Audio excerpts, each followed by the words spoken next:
Au sommaire de ce journal, après un long silence, le président honoraire Joseph Kabila a annoncé son intention de s'exprimer dans les tout prochains jours à la population congolaise sur les questions d'actualité. Le sénateur Avi appelle par ailleurs sa famille politique, le FCC, à la résistance. Et après le report de leur meeting prévu ce samedi 17 juin, les 4 leaders de l'opposition disent regretter la décision du gouverneur qui ne favorise pas l'instauration de la démocratie en RDC. Autre titre, contrairement aux rumeurs qui ont circulé sur les réseaux sociaux, le président de l'Assemblée provinciale de Kinshasa n'a pas été déchu. Godem Poi est plutôt visé par une motion de défiance. Et puis nous irons à Kashobwe dans le Haut-Katanga où le cardinal Ambongo a célébré ce samedi la messe inaugurale de l'église Sainte-Gabrielle de la paroisse Saint-Michel de Kashobwe. C'est une très belle paroisse construite sur fonds propres du couple Katumbi. Et puis, attaque terroriste des ADF dans la nuit de vendredi à ce samedi en Ouganda. Plus de 30 morts et des disparus à Nyabungambo, village situé près de la frontière avec la RDC. Les assaillants ont attaqué un internat, rapportent les sources locales. C'est l'heure de vous informer. Bienvenue à tous à ce journal sur Télé 50. À la une de l'actualité, le président honoraire Joseph Kabila a réuni vendredi à sa ferme de Kingakati une branche de sa famille politique. Objectif, fixer cette dernière sur les questions d'actualité. À cet effet, Joseph Kabila a annoncé son intention de s'exprimer dans les tout prochains jours à la population congolaise. Le sénateur Avi appelle par ailleurs sa famille politique, le FCC, à la résistance.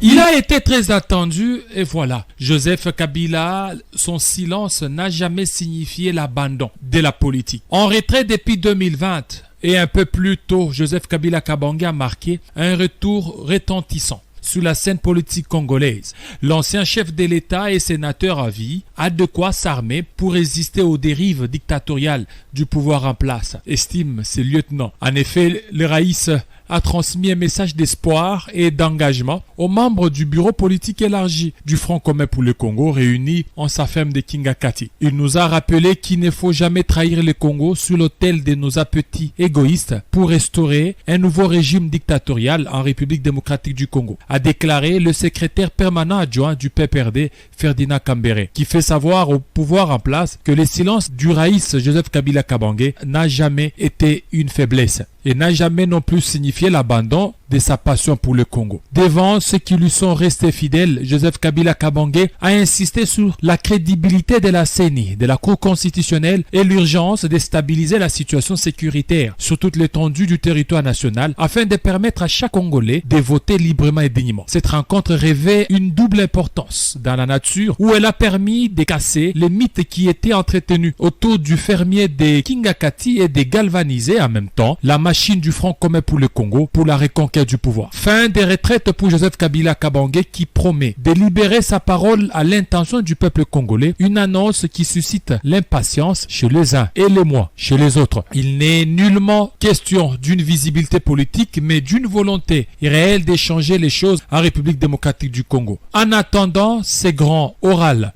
une chose est sûre et certaine, décembre 2023 approche à très grands pas. Je l'annonçais au sommaire après le report de leur meeting prévu ce samedi 17 juin.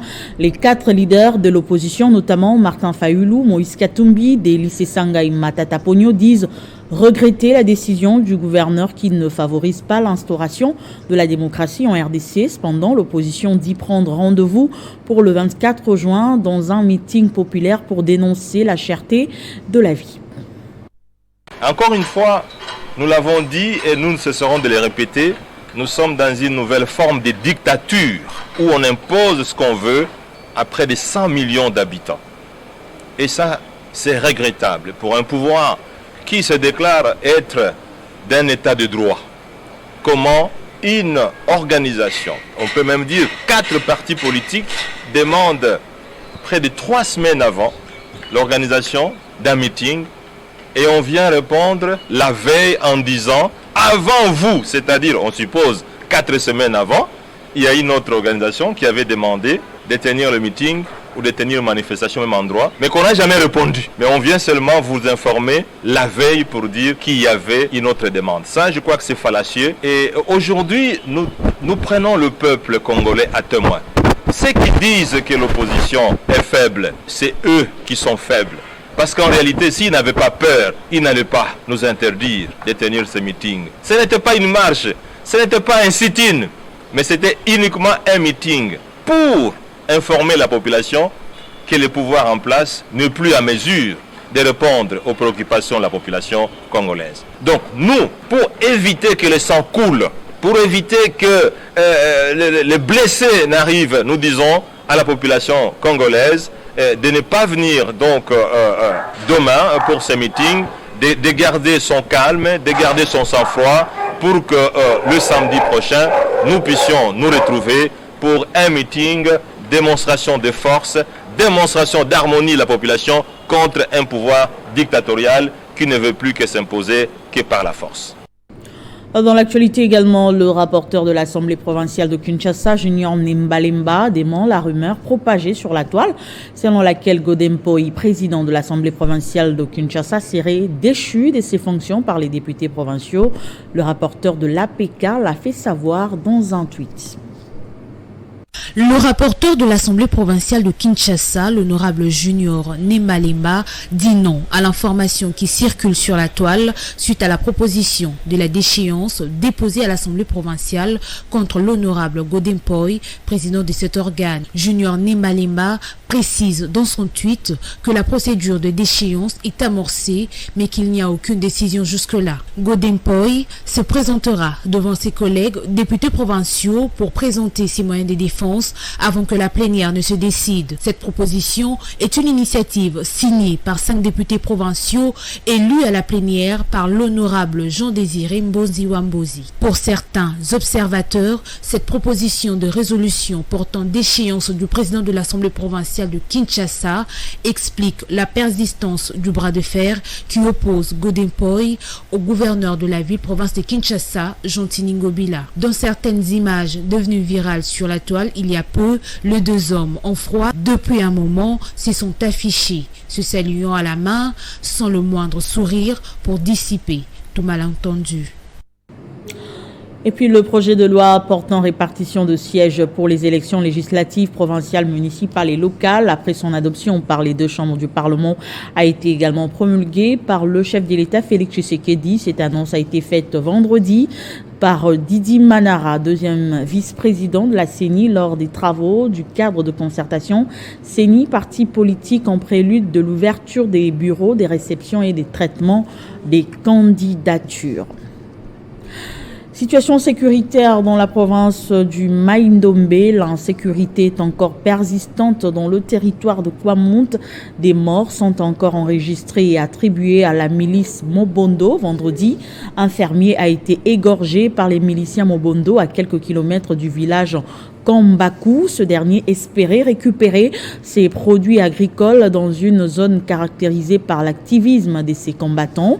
À ce sujet, Héritier Tamboa a joint au téléphone les députés provinciaux élus de Kwamount, David Bissaka.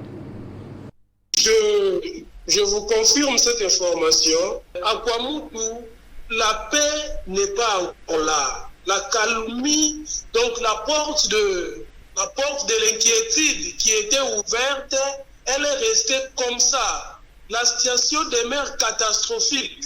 Malgré les mauvaises informations, malgré les mauvais rapports qu'on donne au gouvernement, sur le terrain, nous qui avons des frères là-bas, nous qui, à chaque vacances descendons là-bas, nous savons que l'insécurité est persistante là-bas et il y a des fois les gens ne partent même pas au champ. Donc, si on veut si on veut pacifier, il faut utiliser les services attitrés de l'État. Et utiliser les grands chefs reconnus légalement et aux ancêtres et aux villageois, voire même par l'État. Donc, comme si ça pouvait donner, n'est-ce pas, ça pouvait amener la confiance et le climat de méfiance pouvait prendre fin. Mais continuer à croire que Mini-Congo est en train, n'est-ce pas, de pacifier les Kwamutu, je vous dis, comme notable de ce coin, il n'a encore rien fait. Parce que le climat est toujours tendu. Rendons-nous à présent dans le Haut-Katanga. Le cardinal Ambongo a célébré ce samedi la messe inaugurale de l'église Saint-Gabriel de la paroisse Saint-Michel de Kachobwe. C'est une très belle paroisse construite sur fonds propres du couple Katumbi. Le cardinal Fridolin Ambongo a manifesté sa satisfaction et a invité le peuple de Dieu à l'unité et à l'amour des uns et des autres et également à prier pour le couple Katumbi. Et puis, remis officiellement par le président de la République il y a de cela 4 mois, les bus de transport Transacademia pour les étudiants de la ville de Kinshasa, une initiative qui ne laisse indifférents ses bénéficiaires. Les uns saluent celle-ci, par contre, les autres fustigent un comportement déplorable de la part des personnes qui gèrent ces bus. Reportage de Philippe Mounsassa. 4 mois après la mise en circulation des bus Transacademia en RDC, précisément à Kinshasa, par le président Félix Tshisekedi, les étudiants bénéficiaires du projet se sont exprimés sur les fonctionnements de ces bus. Cette étudiante de L1 Sciences économiques du système LM2 salue l'initiative du chef de l'État. Nous remercions le chef de l'État pour cette initiative. Vraiment, ça nous a beaucoup aidé. Puis pour nous, c'est des Tchangou. Au début, on souffrait beaucoup pour les transports, mais grâce au Transacademia, on a la facilité de se déplacer à un bas prix. Elle invite par ailleurs d'autres étudiants à s'abonner. Transacademia nous a vraiment facilité la tâche. Alors ceux qui ne se sont pas encore abonnés, nous vous invitons à vous abonner au Transacademia. De son côté, Nathan Simba, étudiant en G3, déplore les comportements des chauffeurs et des contrôleurs. Il appelle donc au respect mutuel. Certains chauffeurs, l'autre jour, qui avaient des tiréments avec les étudiants et eux-mêmes étaient en train de dire que étudiant X, tant que c'est moi qui conduira le bus, je ne monterai pas. Et moi, étudiant qui a payé mon abonnement, comment est-ce qu'un chauffeur, celui qui est engagé pour travailler, doit me donner des conditions? Il doit m'interdire de monter au bus. Nous demanderons au DG de conscientiser et de parler à ces travailleurs parce que les bus sont d'abord pour nous, pas pour eux. Donc ils doivent nous respecter et nous aussi, nous les respectons. Par contre, cet autre étudiant de l'IFASIC, rencontré à l'arrêt des bus à Pascal, dit que le Transacademia ne les aide pas. On vient de comprendre que quelque part aussi, ça ne nous aide pas, vous voyez. Il fallait qu'ils puissent disponibiliser un peu de temps de bus pour aider un peu les étudiants à bien arriver à leur université. Nous sommes ici à Pascal depuis qu'on attendait le Transacademia, qui va de Bierso vers l'IFASIC. Depuis qu'on était ici depuis 8 heures jusqu'à 7 heures, ça ne vient pas. Donc tout ça sont des choses qui nous font perdre un peu le temps. Ici est de rappeler que ces bus étaient officiellement lancés au service exclusif des étudiants. Sortie officielle du mouvement social MSR vendredi à la salle Blessing Centre sur Massimanimba dans la commune de Kassavubu. Les cadres loyaux et fidèles de ce mouvement ont décidé de sauvegarder l'œuvre leur léguée par Pierre Lumbi au Congo. On ne parlera plus de mouvement social. Cette histoire appartient désormais au passé. Devant de militants et militantes de MSL venus participer à la sortie officielle du mouvement social lombiste, le président de cette formation politique, Norbert Ezadri Ngouma, a donné les raisons de cet événement. Il fallait remonter la morale des acteurs à la base pour qu'ils puissent nous amener des candidats capables de compétir. L'éducation politique est une question permanente pour chaque parti politique. Nous devons donc expliquer l'option, les orientations que nous donnons à notre parti et cela doit aller jusqu'au fin fond de la République. Étant donné que plusieurs cadres se sont écartés des idées forces qu'incarnait Pierre Lumbi et soucieux de maintenir sa flamme, Norbert Ezadri Ngouma informe l'opinion publique que ces cendres du MSR, d'où est né en premier lieu le mouvement social, mais aujourd'hui le parti de mouvement social lombiste, dont les logos, l'emblème et d'autres signes sont décrits comme suit. Le MS avait contribué largement à la majorité présidentielle et législative nationale. Il était le deuxième parti de la majorité parlementaire. En droite ligne de tout le programme électoral que le chef de l'État va donner. Dans sa communication, le président de MSL est revenu sur la petite histoire du parti en rappelant quelques résolutions du congrès extraordinaire du 15 au 16 juillet 2022, celui de soutenir les actions du chef de l'État Félix Antoine Tshisekedi, travailler pour son deuxième mandat et de lui rassurer une majorité parlementaire étant parti membre de l'Union sacrée. En dehors de nos frontières, attaque terroriste des ADF dans la nuit de vendredi à ce samedi en Ouganda. Plus de 30 morts et des disparus à Nyabungambo, village situé près de la frontière avec la RDC. Les assaillants ont attaqué un internat, rapportent les sources locales. Les victimes sont essentiellement des élèves d'une école secondaire à Nyabugando, située à 5 km de la frontière avec la RDC, dans le district de Kasese, à l'ouest de l'Ouganda. Le nombre de victimes est passé de 22 à 41 morts, dont 37 élèves, selon les sources locales.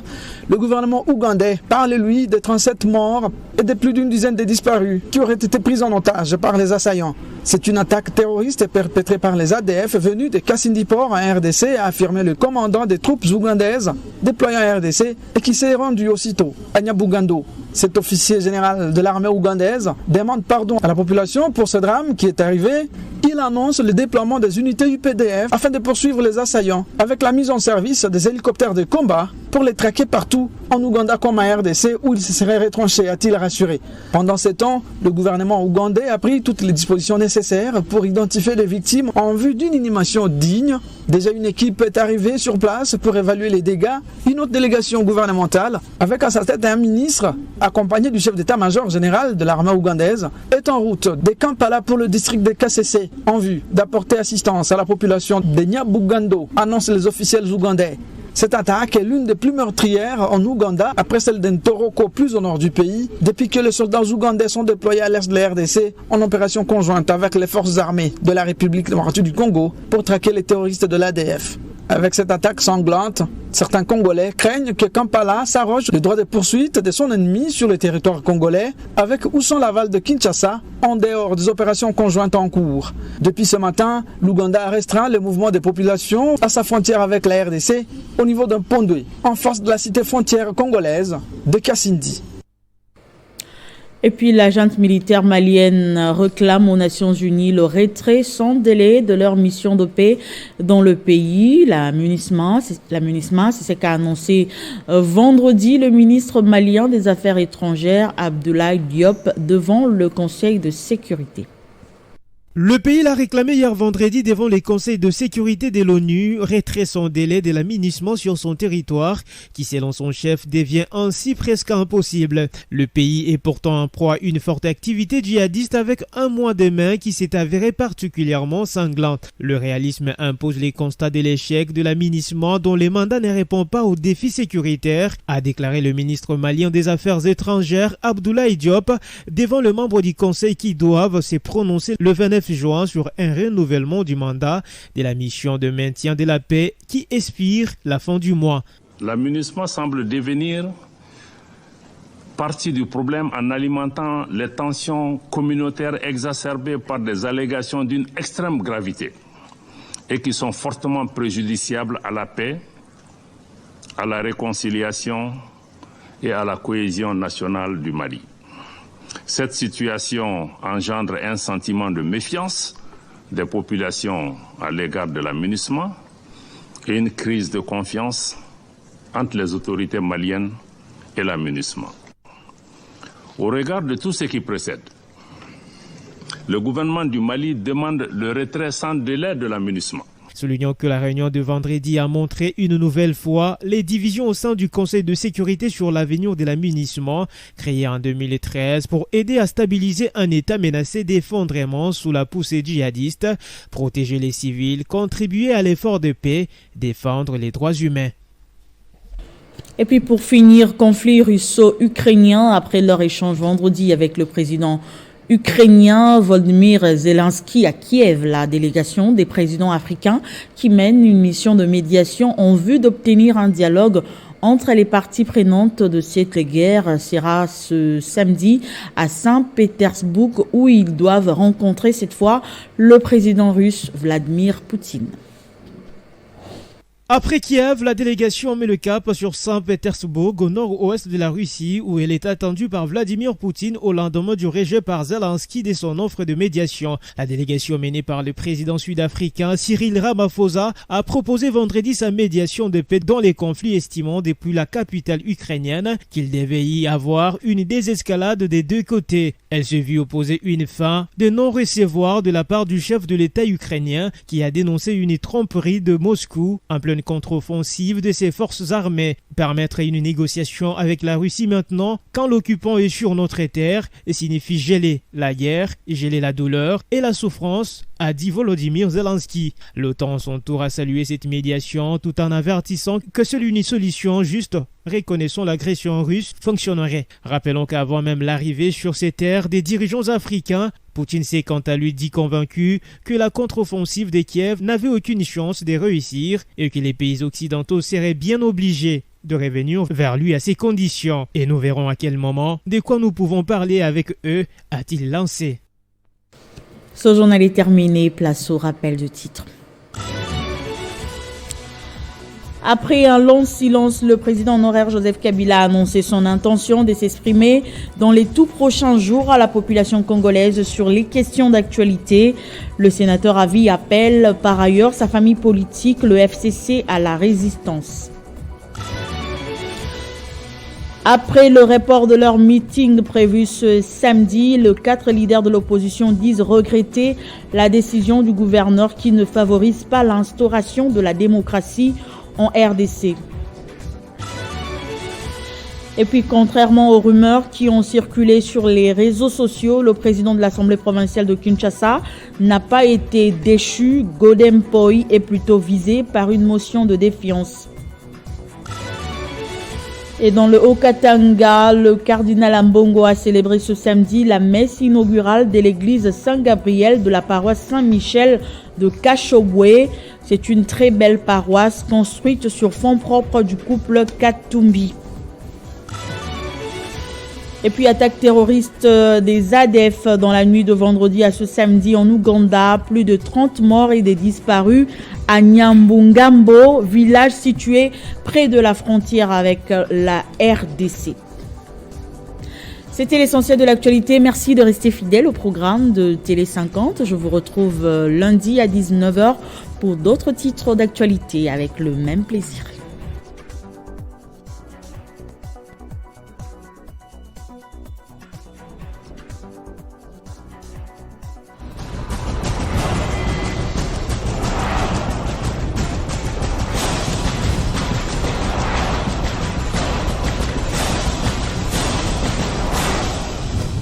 C'est sur Télé 50 et nulle part ailleurs.